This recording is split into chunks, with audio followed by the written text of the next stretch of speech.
Okay, I want to start out asking you a question. I know it's corny. I'm going to apologize before I even say it. But the question is this.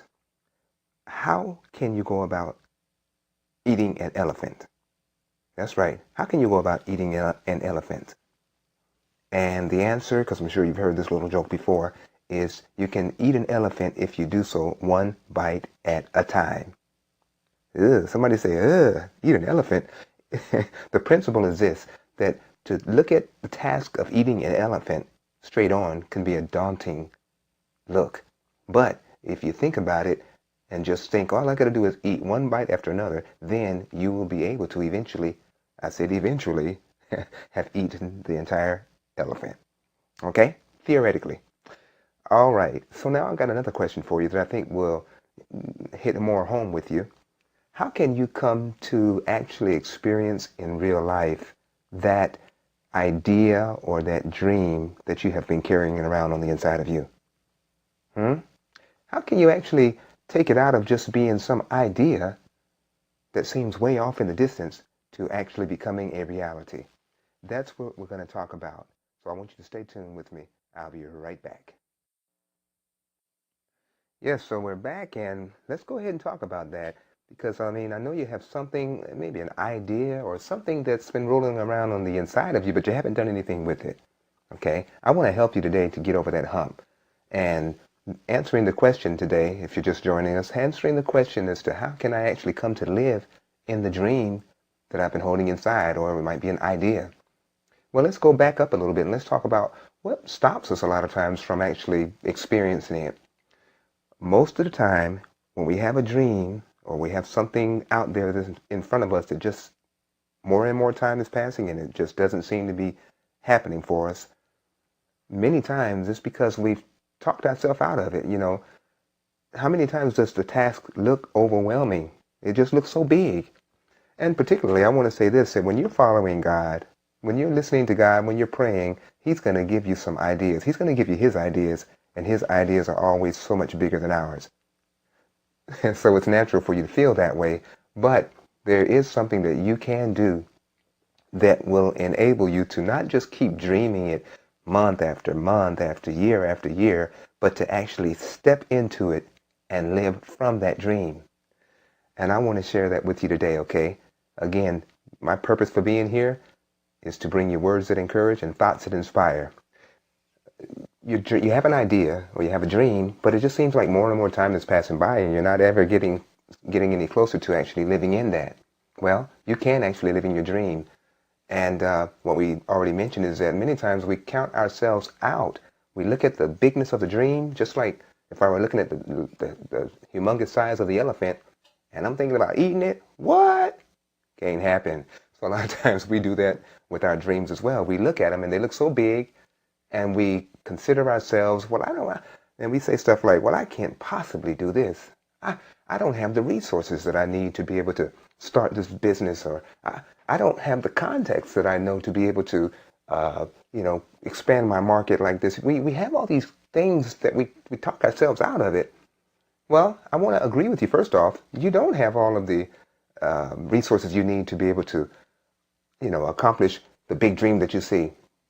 Neither do you know enough people to be able to expand your business across many different networks. But that's all good, well and good, because you know what the secret is?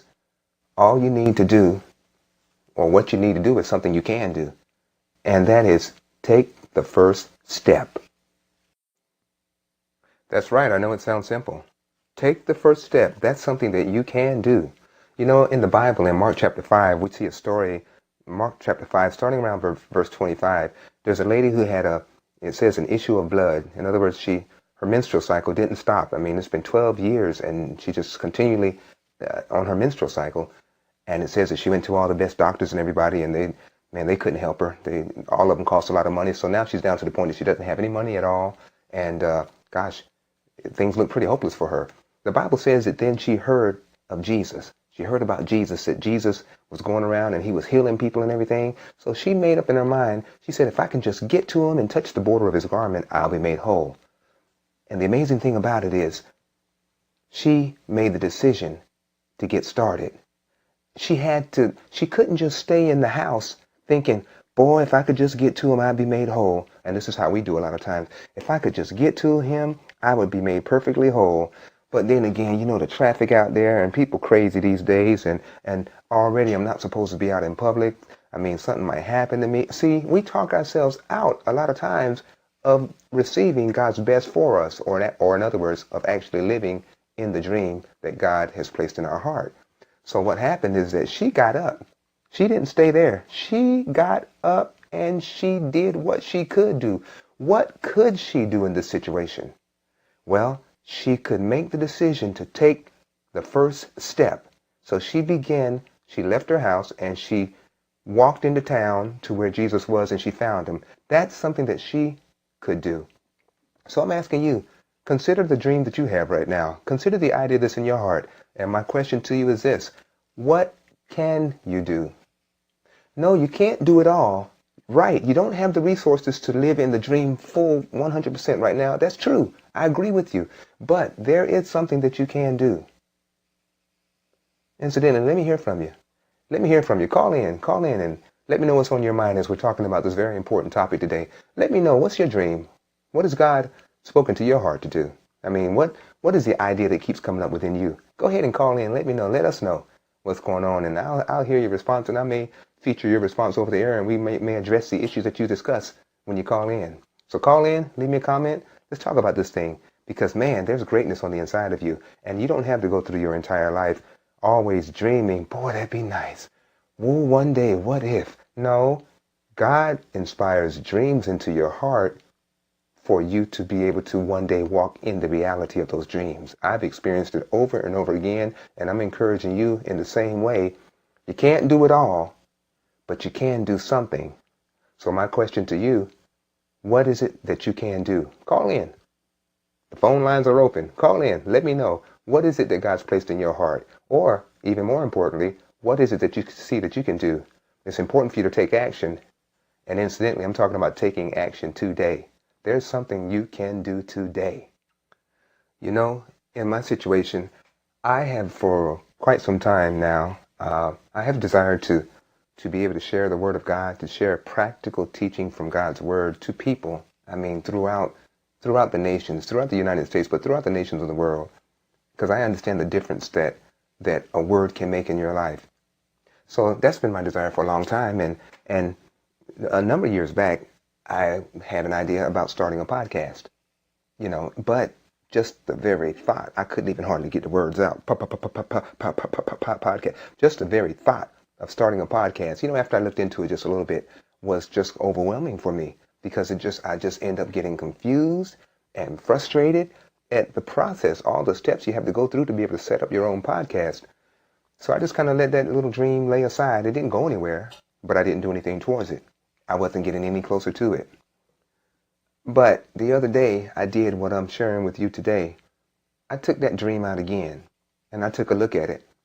And I had a talk with the Lord about it. I said, Lord, I don't understand what I need to understand to be able to get this thing set up. And I know I don't have, you know, people don't know who I am and all this kind of stuff. I just had all these excuses. But I said, Lord, look, I'm willing to see what is it that I can do today. And I'll start there. And that's what I'm encouraging you to do also.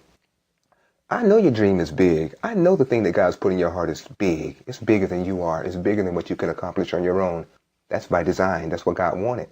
But I'm asking you to consider, what is it that you can do today in the direction of your dream?